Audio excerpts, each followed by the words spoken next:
I want to be known in that, like, people truly know me, like they really know me, and not some sort of sanitized image that I'm presenting to the world. I want to be conscious of my image, but I don't want to change it to like only let people see a certain part. I think that's important to being successful in a performance space. If your goal is just, I'm going to be the best singer, like there's a lot of people that's their goal. So that's setting yourself up for a lot of heartache. So if you're like, hey, I really love singing, or any career, you're like, I really love doing this, and I want to use this as a way to meet people and get to know people and really know them and show people this side of myself and use it as like a connection tool rather than a step stool or like a ladder to what the world deems as success. I feel like that sets you up for a lot more happiness and peace other than just like worldly success. It is Word to the Third, my reflections on purpose, life, and growth. I'm Toby Brooks. I'm a speaker, author, professor, and forever student. Each week on Becoming Undone, I bring you guests who have dared bravely, risked mightily, and grown relentlessly. High achievers who have transformed from falling apart to falling into place. But every third episode or so, it's my turn to reflect, refine, and reprocess on Word to the Third. It's great to be back in the studio for yet another episode of Becoming Undone. Today's show is a reboot of my first foray into podcasting. It was a fairly short-lived show called Better Every Week that I co-hosted with my daughter, Brynnan. You can find the first two episodes of that show here on Becoming Undone, episodes 36 and 39. But when Brynn was a freshman at the University of Oklahoma, we started a show that was, like lots of my ideas, pretty exciting on paper at first, but tough to execute. She got busy. I got busy. I struggled a ton with the production side of things. And despite both of our best intentions, it eventually fizzled out. I knew I wanted a podcast of my own, so about a year ago, Becoming Undone was born, and I was off and running. But those 4 episodes of Better Every Week, they were still good to me, and I wanted them to live somewhere. So I decided that I would slowly roll them back out to my new audience with a fresh edit and hopefully some new insights. As I was listening to our conversation again for the first time in 2 years, I was reminded of what a difficult time that season was for me. I was recovering from COVID. My daughter was still 5+ hours away in another state and still struggling to find her place. The sound quality wasn't the greatest. I mumbled way too much, and it wasn't perfect, but we did it anyway. I always say the best way to get better at something is to withstand sucking at it for a while. And we did. The conversation was another good one too. And it's one I try to share regularly with the world. In this installment, I lead the way as Brynn and I discuss things like authenticity and vulnerability, creating an identity package, and how taking control of your brand is an important step in the life of any professional. So dig in and enjoy episode 66, The Brand, with Brynnan Brooks. All right, last time you led, and so our very first episode, we talked about toxic motivation. We followed that up with your conversation. Mm-hmm. Yeah, and we talked about the arts versus sports. Right. And so one of the things that kind of came about when you started applying for colleges and later for jobs, and your friends worked through this process as well, but we looked at the idea of personal branding. And as a college freshman, you're right on the threshold of starting to build a name for yourself. I'm super stoked. I put Brynn, B-R-Y-N, in the search bar in Spotify, and this comes up top of the list. You're building a name for yourself, girl. I think you really did me a favor by giving me such a unique name. It's pretty easy to create a brand when your name isn't Chloe or something. No hate to Chloe's out there, but it's a lot harder to... For sure. Jeff Bezos is quoted as saying, your brand is what people say about you when you're not in the room. And I thought that was a pretty accurate description of how we have to be in charge of crafting what people think about us. And so lots of people talk about branding, and increasingly there's this idea of a digital footprint and how what you put out there, for better or for worse, kind of sticks with you. And so I'll open up, we'll go right into questions. Establishing yourself in the world is dependent on your ability to get people to know and trust you. So first things first, know. What do you remember about the idea of being known when you were a kid? I do remember this story that I hadn't thought about it for a while, but now that you brought it up, I remembered that There was a secretive little Christmas gift that Mama did for us, and she asked me and Tay if you could be one word, like one word to describe you or one word you would want to be, what would it be? And of course it took me like days and a very long time to think of what I wanted my word to be. I can't just think of something. Like, this is a very big deal, very important. So I thought about it for a really long time, and finally I decided on known. And so she put it in like push pins on this big poster board, and we hung it up, and it was a Christmas gift, and it was really nice, and I still stand by that. I think it's interesting what it meant to me then is probably a little different than what it means now, but not necessarily in a bad way. I think then it was like, I want to be the best at something. I don't know what it is. I don't really care what it is. I just want to have something, and that's my thing, and I'm better than anyone else in the world at it. Now I realize that maybe that's quite the lofty goal, and even if it is, it's not necessarily like a productive goal. Like saying I'm going to be the best at this could work, but it could also land you with a lot of heartache and a lot of guilt and telling yourself you're a failure, even if you're still working hard and doing your best. I think now that's shifted, and I have a really big thing about like deep talks, and I really love having deep talks with people. And I feel like I want to be known in that like people truly know me, like they really know me, and not some sort of sanitized image that I'm presenting to the world. I want to be conscious of my image, but I don't want to change it to only let people see a certain part. You know what I mean? Yeah. That's an interesting take, considering your major and your career aspirations. When you were a kid, you aspired to be known, to be famous, to be, and back then you wanted to be a scientist. So I don't know, you're going to cure cancer or do something along those lines. But interesting that now you're in this performance space. Mm-hmm. That's less important. Yeah. And yeah. But I think that's important to being successful in a performance space. If your goal is just, I'm going to be the best singer, like there's a lot of people, that's their goal. So that's setting yourself up for a lot of heartache. So, hey, I really love doing this thing. I really love singing, or I really love doing any kind of art, or just like any career. You're like, I really love doing this, and I want to use this as a way to meet people and get to know people and really know them, and show people this side of myself, and use it as a connection tool rather than a step stool or like a ladder to what the world deems as success. I feel like that sets you up for a lot more happiness and peace rather than just like worldly success. Yeah.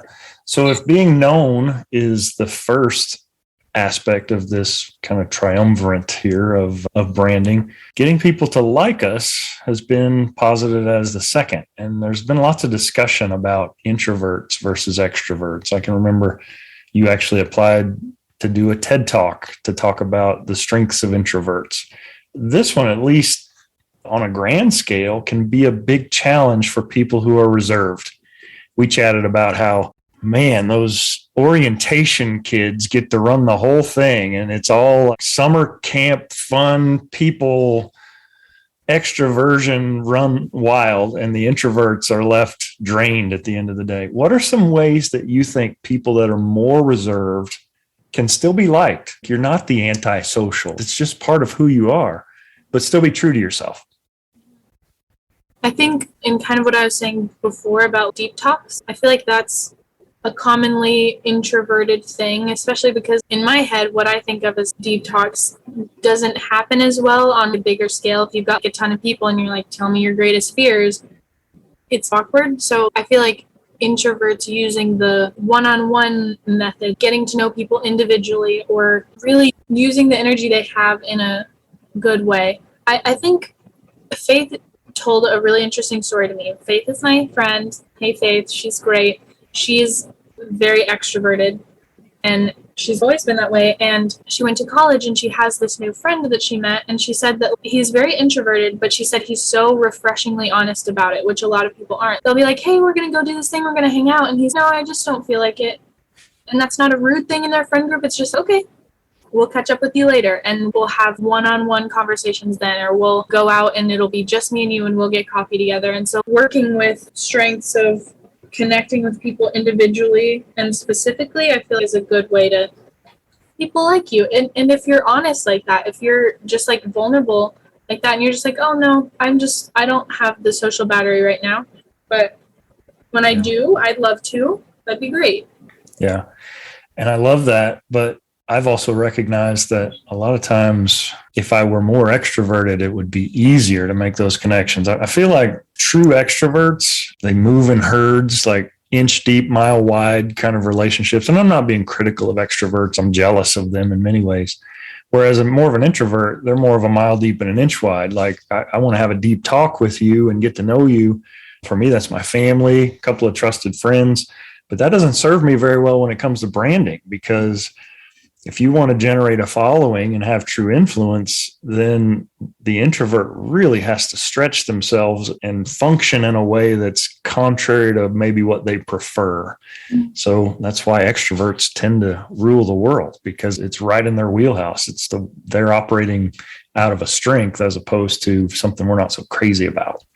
I think, like you said, if you're doing the inch wide, mile deep thing for introverts, just remembering little details about people, or like remembering things they've told you, or showing them how well you know them for that little group, that smaller group of people that you do know. I feel like that the word of that travels, hopefully, and and people can see that you really are interested in knowing people. For sure. The last aspect is trust. So know, like, trust. I think it's pretty safe to say that authenticity seems to be in short supply. Lots of people on social media are their facades of influencers. And some people they do keep it real. What are some of the risks of, quote unquote, keeping it real as you build your brand? I think there's always someone who's going to be upset about what you say, especially if you're trying to keep it real like that. I think there's also just like a vulnerability. If you're saying things that don't really matter to you or you don't really care about, and people are upset about it, then you're just like, oh, okay, I didn't really care. But if you're saying things that you really truly believe or are coming from a really good place and people take it differently than you intended it, that's a vulnerable place to be, and it's pretty scary. Yeah, you read ahead on the notes, because that's the next point, is being vulnerable. Big fan of Brene Brown's work. She's a recognized leader in all things vulnerability. And in her writing, she talks about how important it is that we take off our armor. We tend to defend ourselves against hurts by not being vulnerable. And when you think about people who really are vulnerable, it's refreshing, and we connect with them on a human level that maybe we don't if they are standoffish. Who are some artists or celebrities that you really look up to because they aren't afraid to show the world who they really are? This is an interesting one, but I feel like the one most people point to because they're like, oh, she's so relatable, is Jennifer Lawrence. She's so goofy and she's fun and scatterbrained. But I've seen something interesting, and this might be completely off topic, but I've seen someone say something that everyone loves Jennifer Lawrence because she's her true authentic self or whatever, but everyone hates on Kristen Stewart because she's awkward too, but Jennifer Lawrence is the extrovert and Kristen Stewart is the introvert. And I have no idea if either of these people are actually introverts or extroverts. That's just an interesting, just a little thought to ponder. I don't know. Do you have any? Yeah, I'm a big fan of David Goggins. He's a former Navy SEAL, and in his book, Can't Hurt Me. And as a Christian and as a deacon in my church, there's so many things he says that I can't repost. He's definitely a little rough around the edges, and he uses lots of colorful language, but that's who he is, and he doesn't apologize for it. And I find it inspiring to see what he's been through, and the fact that he's not threatened or dissuaded in any way by needing to water down a message so that corporate America finds it more palatable. He just is who he is, and take it or leave it. And as far as branding goes, you know what you get with him. There's no surprises. Whereas I feel like a lot of times, even as we've tried to work on your brand, when I look at my website, I've applied for a lot of jobs at secular schools, or I look at the USOC, I've applied there several times. And my website makes mention of my faith. And that might not fly too well in a space like that. You as a Christian performing artist, especially if you pursue musical theater and your website is all about your faith and your testimony, they assume you're this ultra conservative and you're going to judge them, and they skip over you before they even listen to you. That's part of your brand. And I've gone multiple ways with this. On one hand, I used to think, this is who I am, take it or leave it. And if you don't like it, I'm probably not a good fit for you anyway. And on the other hand, I've struggled because they're ruling me out before they've even had a chance to rule me in. And yeah, that's who I am, but it's not like I'm going to go in and proselytize to everybody and expect them to repent at the altar as I try to do my job. It's part of who I am, and it governs how I interact with people, but I don't want it to be a reason I get excluded right off the bat. That's definitely why I think language is so important, because I think the connotation with the word like Christian is so different now than, and it's constantly changing. Language is constantly changing, which makes it difficult to keep up with. But saying that means something to people. And a lot of times it's not necessarily positive. So even if I am a Christian, what that means to people and what I'm trying to say are two very different things. And so I don't think it's being inauthentic to not be saying that everywhere, because what we're trying to say is not the message that's being received. And for pretty good reason, for very good reason. I think either waiting to say it when you know someone and you're in a relationship with them where you guys can both understand what you're meaning rather than what the cultural connotation of it is, I think is really important. Yeah, I agree. Do you think there's a double standard when it comes to being vulnerable and what it means to be a man or a woman in today's society? Is it more or less okay for guys to be vulnerable? I really like this question. I feel like I should make you answer first, because I feel like you have an answer because you asked this question, and I have a lot of thoughts, and I bet I agree with you on a lot of things. So don't think I'm trying to be like, hey, you answer first so I can argue with you, but I want to hear your thoughts. Go for it. I think it's more acceptable now than maybe it was 10 years ago even. We've focused on, in a lot of ways, society has tried to erase gender roles and say that they are completely wrong. And I still don't believe that. We aren't the same. That doesn't mean we're unequal. But I think the hyper masculine answer is, no, I'm going to wall up. I'm not going to share anything that's bothering me. I'm never going to show my emotions. I'm never going to cry. If I tell you, or if I share, if my brand is such that I'm tough and strong, then on days I'm not, I don't talk about that. I'm going to curate what you see. You're going to see just the pieces of me that match the narrative I'm trying to push. Narrative society says you can push. Yeah. But on the other hand, I feel like women have long been celebrated for being vulnerable and open and honest. And that's a great thing. Don't get me wrong. I think about the Me Too movement and how women have penetrated professions in areas like STEM, where long-standing tradition where they didn't have opportunities to do that. And that's great. But I do feel like, whether we admit it or not, our society still has a pretty clear double standard when it comes to being fully authentic, and guys who get super vulnerable or effeminate. And that's not something a lot of men would want to be associated with them. Which is probably an issue in itself, that it's seen as feminine, so it's bad. I feel like there's a way that you're going to be received depending on your gender and depending on what you're expressing. Like you said, if a guy is expressing emotions and being vulnerable and all of that, he's a wimp, or he's being feminine, or there's a lot of negative connotations with that, and he's not strong and not good enough. And so I think there's a lot of negative connotations there. But I also think that, like you said, because there's been this movement of women trying to get into STEM or trying to work their way into fields that have always been male dominated, trying to become a CEO, or in politics. There's no room for women to show vulnerability there either. I think there's always some kind of standard, and there's always something that society is saying, you can do this or you can't do this.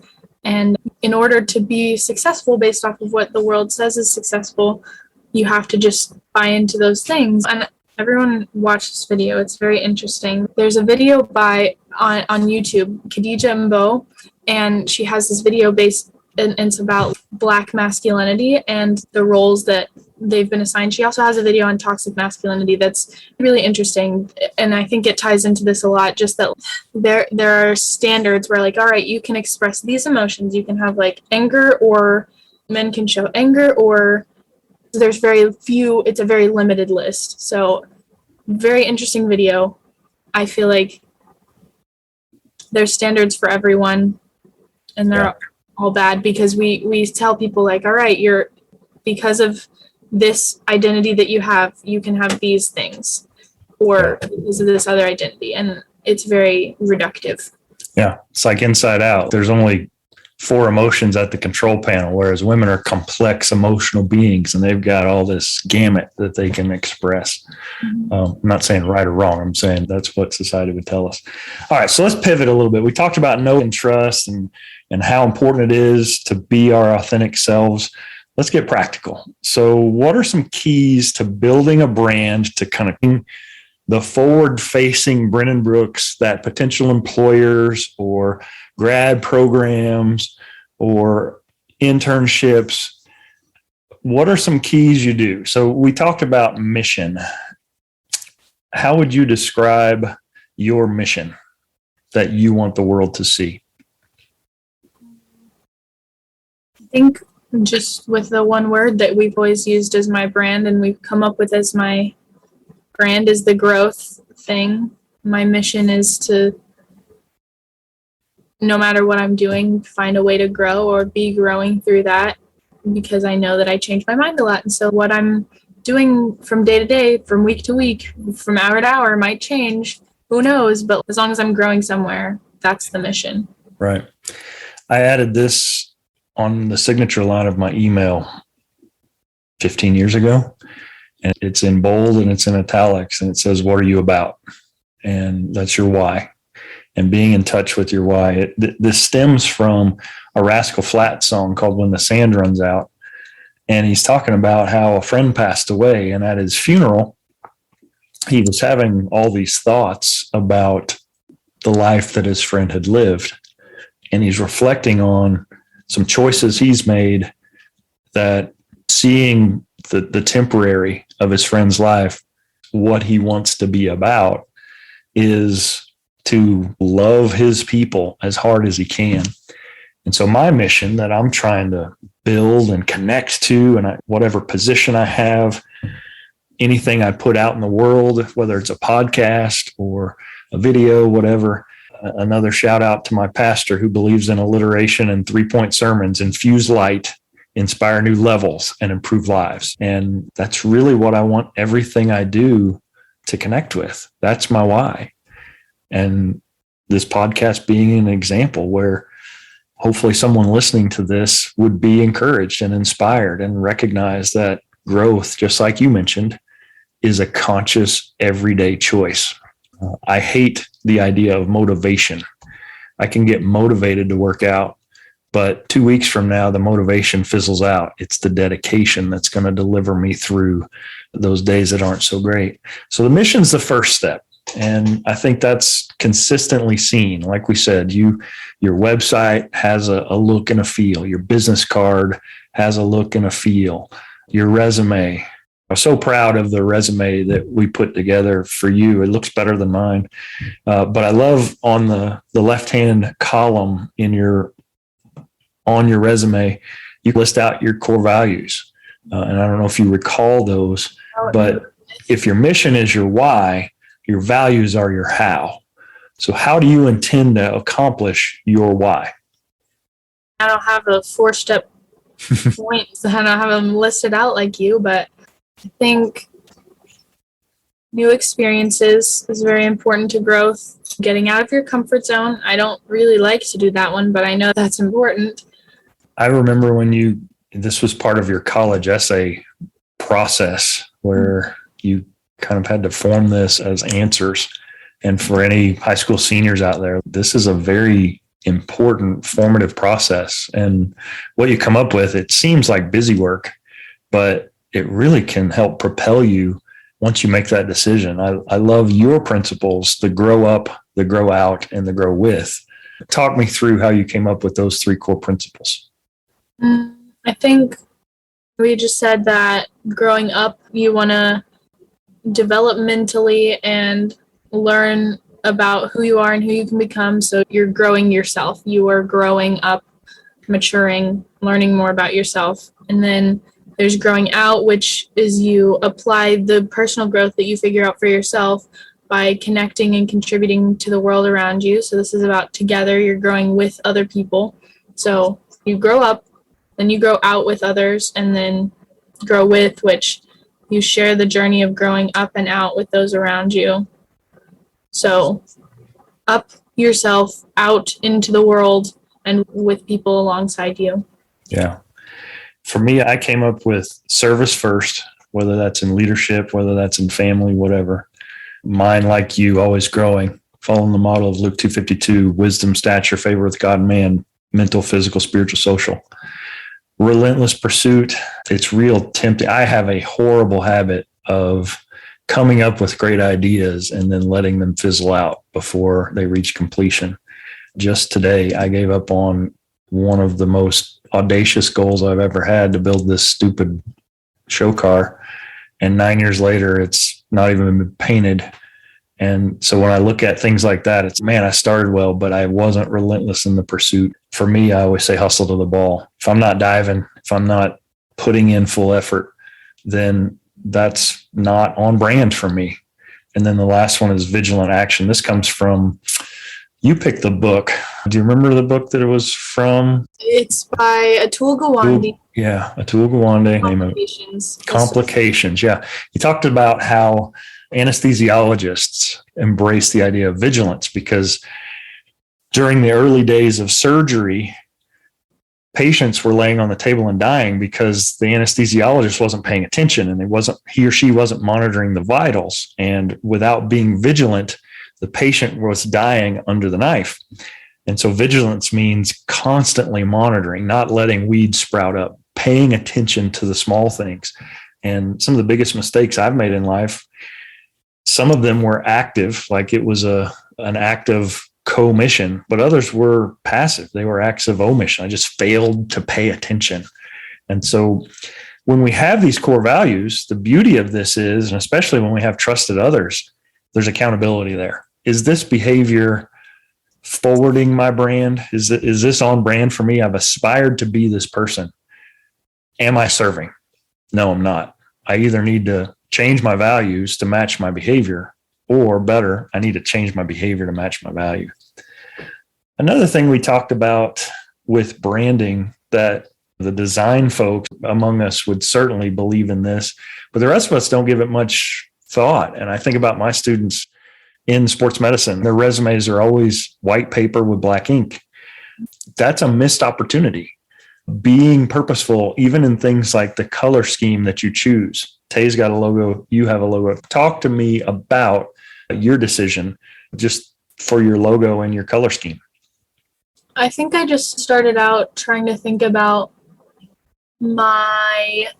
first of all, my favorite colors, just things that I enjoy and that I like. My favorite color is brown, which is not always a super eye-catching color that's really going to make my resume stand out. Although I stand by the fact that it's my favorite, it's still great. But my second favorite is green, and it goes along with growth perfectly. It's really good. And green goes with brown too, so we can add that in there too. But I think I just tried to think of the vibe I have as well, just calm and chill, but comforting. I know I wear green a lot too. That's my vibe, just nice and comfy and artsy. So I think that's why I decided to go with green. For those who are listening and not viewing, Brynnan is wearing a green, white, and yellow sweater as we speak. It's true. This is very true. Mustard yellow. Yeah. So we worked hard to make sure you had a consistent look and feel in everything you had to present. And then it was all the same. Yeah. Your resume included a headshot. That created a problem. What was the issue with actually including a photo on your resume? Do you remember? I Didn't someone just say that for considering your accomplishments, we don't want to see who you are? I want to say that was for OU, for the Writing Center. They said they wouldn't even allow you to apply. It's common in the arts. You have headshots, and I remember looking lots of places to see templates and formatting. And so I've never included a headshot. That's not going to help me land a job to have my ugly mug on there. But for you, if you're looking for theater productions, or in your case, you were a birthday party princess, like whether it's on your resume or not, they're interested in your appearance.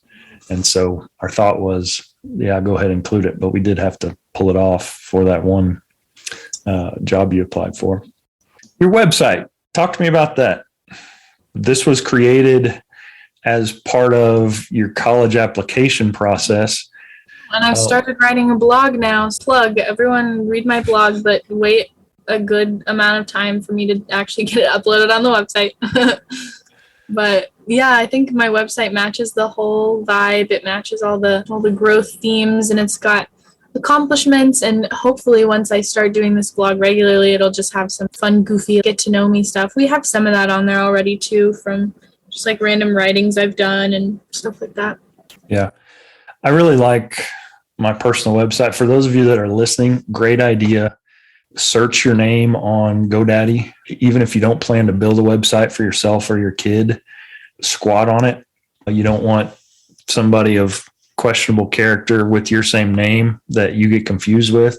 So we actually did this as a process with your friends, and I purchased websites in their name as a gift so that whenever they are ready to build their brand online, they've already secured that space in the internet. For my website, one problem, and this is an admission, just like you mentioned with the blog, if I don't only post on there once every 2 years, that doesn't reflect well on my brand. So if you are going to have a blog, commit to the process, whether it's once a month or once a week, whatever is reasonable. Mm-hmm. I think it's important to be regular about that. Yeah. And it just reflects poorly when, hey, welcome to my blog. I'm going to post. It's almost like a diary. Oh, I'm so happy I have this, and I'm going to write every day. And that's the last entry, and the rest of the pages are blank. Podcasts are another way to get yourself out there. And so we've experimented with that. We use a tool called Buzzsprout, which is instrumental. So no plug. But the thing I love about all of these is the old approach to landing a job or getting an interview even was resume and cover letter. And that was it. And it was all the same font, and it was black and white. And there was nothing about that gave you insight into who I am as a person. With this, your website is unlimited real estate. You've got all these pictures, fun facts about yourself that would never appear on a resume, but potential employers, people that you could collaborate with, they can get to know you in a much better way. All right, dear. That wraps us for another week. It's been a pleasure. We'll see you all next time. As it turns out, it's darn near impossible to reach our fullest potential these days without paying at least some attention to what our various outward-facing things like that resume, cover letter, social media, or even things like websites and podcasts have to say about us. For Brynnan, as a growing artist in the performance space, it's maybe even more important. My take home for today is that how we do anything is how we do everything. By paying close attention to all aspects of my brand, I think it helps me extend my reach and hopefully help me impact more people. What about you? What are you waiting on or working for? And what are you doing in the meantime to get better every day? I'd love to hear about it. Surf over to undonepodcast.com and drop me a note. For more info on today's episode, be sure to check it out on the web. Simply go to undonepodcast.com/EP66 to see the notes, links, and images related to today's guest, Brynnan Brooks.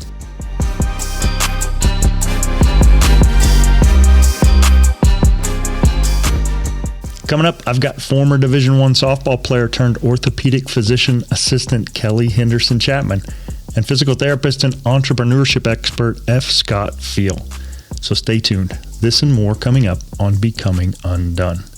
Becoming Undone is a Nitro Hype creative production written and produced by me, Toby Brooks. I'm always on the lookout for inspiring stories, so if you or someone you know has one to share, please contact me at undonepodcast.com. Follow the show at Becoming Undone Pod, and me at Toby J. Brooks on Facebook, Instagram, X, LinkedIn, and TikTok. Subscribe and leave me a review on Apple Podcasts, Spotify, iHeartRadio, or wherever you get your podcasts.